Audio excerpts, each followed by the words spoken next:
It was supposed to be a simple Thursday morning, the kind where the sun rose a little softer and the city hummed with the sleepy sounds of people going about their day. But for Naomi Sinclair, this day had the edge of purpose carved into it like a blade, sharp, deliberate, and full of unspoken weight. Dressed in a crisp white blouse, tailored navy blazer, and slacks that whispered power with every step, Naomi pulled up to the Bancorp National Branch in Midtown with nothing but clarity on her mind. She was here to assess the branch's performance, incognito, a habit she had developed since taking over as CEO of the multi-billion-dollar financial empire following her groundbreaking acquisition of the struggling institution 2 years prior. Since then, she'd turned Bancorp from a flailing network of outdated buildings and disinterested staff into a sleek, tech-savvy, customer-first financial titan that didn't just survive its sword, but beneath the new branding, glossy marketing, and boardroom promises lay the real test: how the lowest-level employee treated the most unassuming customer. Naomi was that test. She entered quietly, no entourage, no assistant, no signifier of rank, just a woman with a quiet gaze and skin rich with heritage that too many still judged unfairly. The lobby was nearly empty, the air-conditioned chill brushing against her cheeks as she approached the counter where a young, smirking white teller leaned lazily behind the bulletproof glass. He didn't greet her, didn't even look up at first. She cleared her throat gently. "Good morning. I'd like to make a business transaction." The teller, whose name tag read Bradley, finally glanced up, his eyes scanning her with a flash of contempt, masked as indifference. "This line is for business clients," he said flatly, without checking her account or letting her finish. Naomi held her composure with decades of experience behind her spine. "I know, I'm here for a business withdrawal from my commercial account." "You sure about that?" he scoffed, eyes narrowing, his tone somewhere between patronizing and suspicious. "Because we've had some mix-ups before." His implication hung heavy in the air, and Naomi didn't miss a beat. She'd heard this tone before. In conference rooms where she was the only black woman among millionaires. In Ivy League classes where professors doubted her presence until she spoke with fire. But this moment wasn't about her pride, it was about something deeper. "I'm sure," she said coolly, sliding her card and ID through the slot. Bradley barely looked at them before pushing them back. "This account needs approval. I'll need my manager, but she's busy with real clients right now," he said, gesturing vaguely at the only other customer, a white man casually filling out a deposit slip nearby. Naomi nodded slowly, her calm unshaken even as heat rose in her chest. "So I'll wait. Suit yourself." Bradley shrugged, clearly not intending to call anyone. He turned to his computer, pretending to type, chuckling under his breath. A security guard looked over but said nothing. Naomi stood still, letting the moment stretch. 5 minutes. 10. Still no movement. The white man was served and gone, and 2 more customers arrived and were helped before her. Still Naomi waited quiet, watching, recording. Finally she reached into her purse and pulled out a small leather wallet. From it, she withdrew a sleek dark blue ID card embossed with gold, CEO Bancorp National Holdings. She held it to the glass. Bradley's smirk faltered. "Is this some kind of joke?" he stammered, blinking. Naomi tilted her head. "No joke. Call your manager now." Panic crept into his face, but it was too late. From the side door, a woman in a red blouse and heels stormed out, eyes wide as she caught sight of Naomi's face. "Miss Sinclair, oh my God, we didn't know you were visiting today," she cried, horror-stricken. Naomi offered no smile, only a measured stare. "Your teller refused service, dismissed me, insulted me, delayed me, lied to me, all because he assumed I didn't belong in the business line."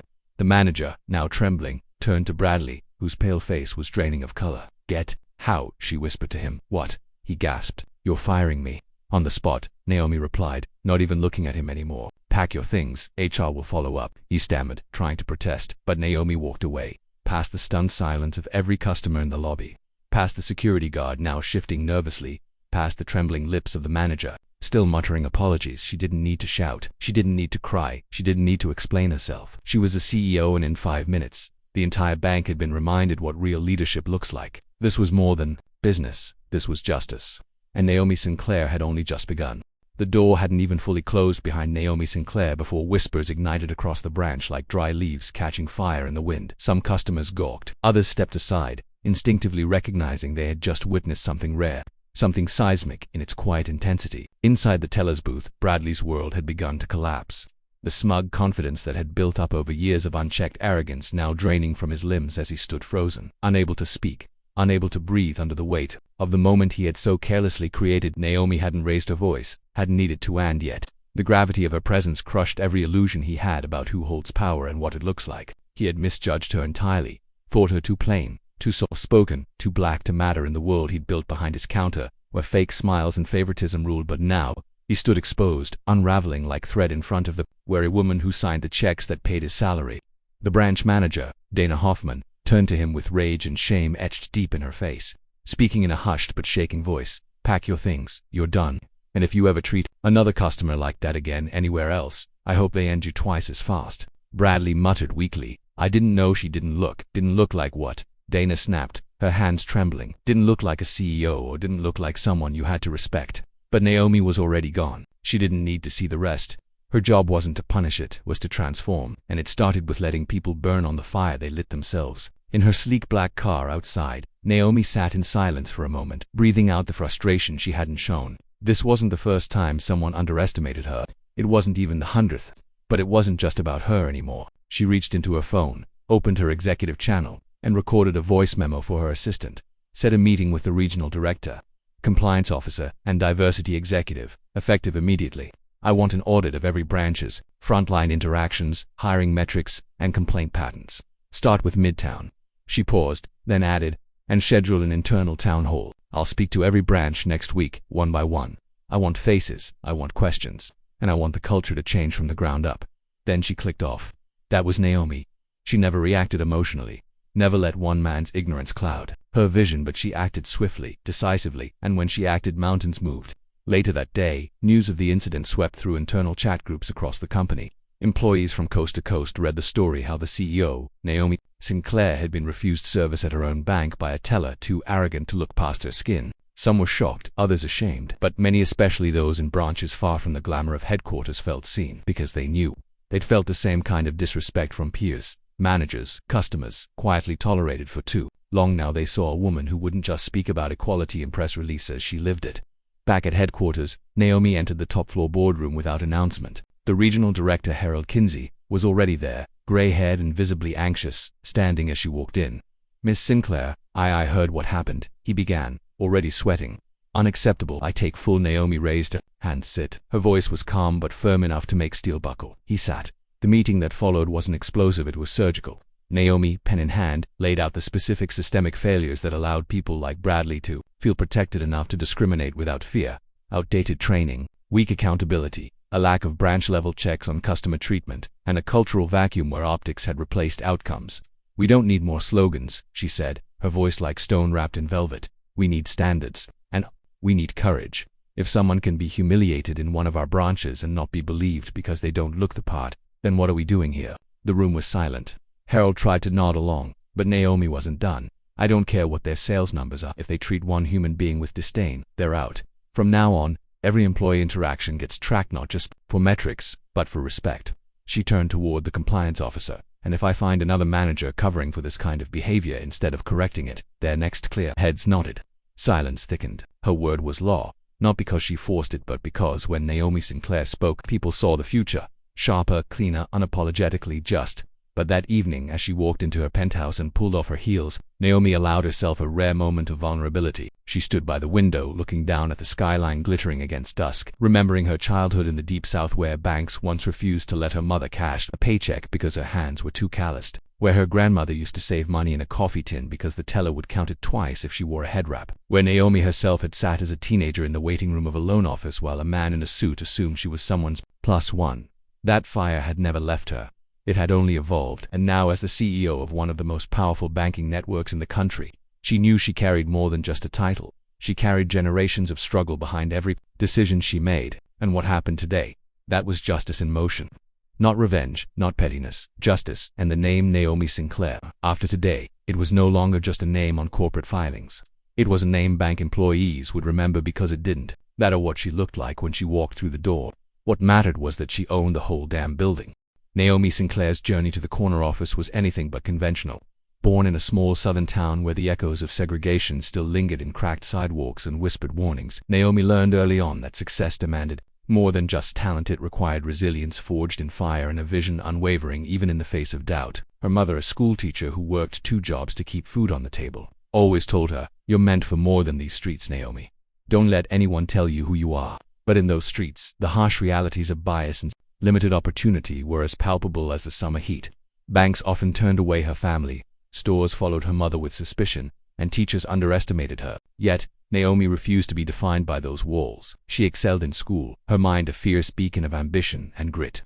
Scholarship offers came from prestigious universities, and with every application accepted, she peeled back a layer of limitation from her past. At business school, Naomi stood out not just because she was a black woman in a sea of privileged faces, but because of her relentless drive to understand the machinery of money and power. She wasn't there to fit in, she was there to change the game. After graduation, doors were often closed in her face, disguised as polite no thanks emails or unexplained rejections. But Naomi navigated the corporate jungle with the stealth of a lioness, taking entry-level roles in banking, finance, and consulting, each step building the foundation for something larger.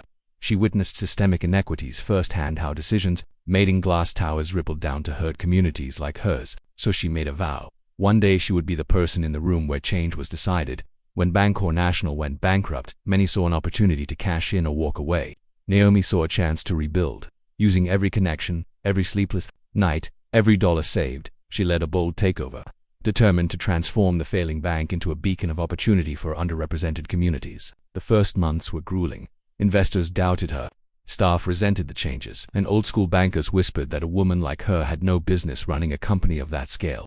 But Naomi was undeterred. She overhauled hiring policies, launched community investment programs, and created mentorship initiatives aimed at diversifying the bank's leadership pipeline. She introduced sensitivity training and accountability measures that sent a clear message. Respect wasn't optional, it was required. And slowly, the culture shifted. Branches that once ignored complaints began listening.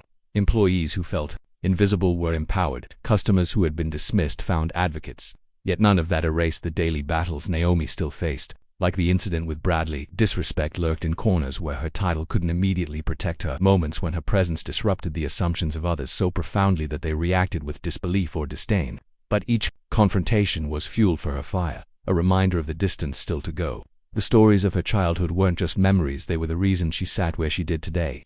Not just as CEO, but as a symbol of possibility. In every board meeting, every shareholder call, every speech, Naomi carried the weight of those who had been silenced, marginalized, or overlooked. She was a living testament that leadership could come from anywhere and that power was nothing without responsibility. That night, as the city lights shimmered beneath her penthouse windows, Naomi's phone buzzed with messages, notes of support from employees, calls from community leaders, and a surprising text from Bradley's former manager, confessing regret and pledging to do better. Naomi read them quietly, a soft smile breaking through her usual composure. Change wasn't instantaneous, and justice wasn't just about firing one man, it was about shifting the entire narrative, rewriting the rules so no one would be refused, again for reasons beyond their control. Naomi Sinclair was ready to lead that change, not just at Bancor but across the industry and beyond. The following weeks unfolded like a whirlwind. Naomi Sinclair's message reverberated across the company, challenging every employee to confront their biases and rethink their role in shaping a truly inclusive culture. The internal audit she ordered uncovered unsettling truths, patterns of discrimination, ignored complaints, and a tolerance for microaggressions that had become invisible to complacent eyes. But Naomi wasn't interested in excuses, only solutions. She convened a task force of diverse leaders, activists, and community representatives to redesign the bank's customer service protocols from the ground up. Their mandate was clear: create an environment where respect wasn't a privilege, it was guaranteed. Meanwhile, Bradley's firing sent shockwaves through the branches. It wasn't just a dismissal. It was a warning, a turning point. Employees across the country realized that the era of turning a blind eye was over. Stories of Naomi's leadership spread beyond the bank's walls, inspiring other companies to examine their own cultures and practices.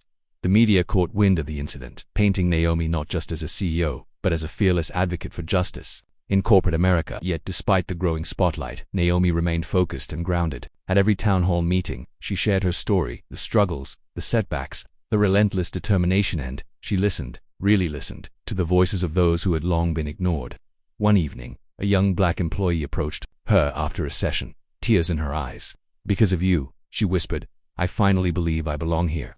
That was Naomi's true victory, the transformation of hearts and minds, the breaking down of barriers invisible but unyielding. Months later, Naomi stood in front of the bank's newly renovated Midtown branch, the first to implement the comprehensive changes she demanded. The walls bore a new mission statement, bold and unambiguous: every person, every time, respected. Community leaders, employees, and customers gathered for the grand reopening, united in a shared hope for a better future. Naomi stepped to the podium, her voice steady and commanding. "This isn't just a building," she said. "It's a symbol of what we stand for: justice, dignity, equality. When we open our doors, we open them to everyone with open hearts and open minds. and we will hold ourselves accountable every day, in every interaction. Applause filled the room. But what resonated most was the quiet confidence in her eyes, a reflection of battles fought and won, not with violence but with unwavering integrity and relentless action. As the crowd dispersed, Naomi noticed a familiar figure approaching Bradley, humbled and sincere. "Ms. Sinclair," he began, voice barely above a whisper. "I was wrong. I see that now. If you'll have me, I want to learn. I want to do better." Naomi studied him for a long moment, then nodded. "It's not about one person's mistakes. It's about the system we build together. Are you ready to be part of the solution?" He nodded, tears glistening, and in that moment, the story came full circle, not as a tale of revenge or retribution, but of justice delivered and a legacy secured. Naomi Sinclair wasn't just a CEO who demanded respect. She was a leader who forged it, transforming a bank, an industry, and the lives of countless people along the way. And the world would never forget her name.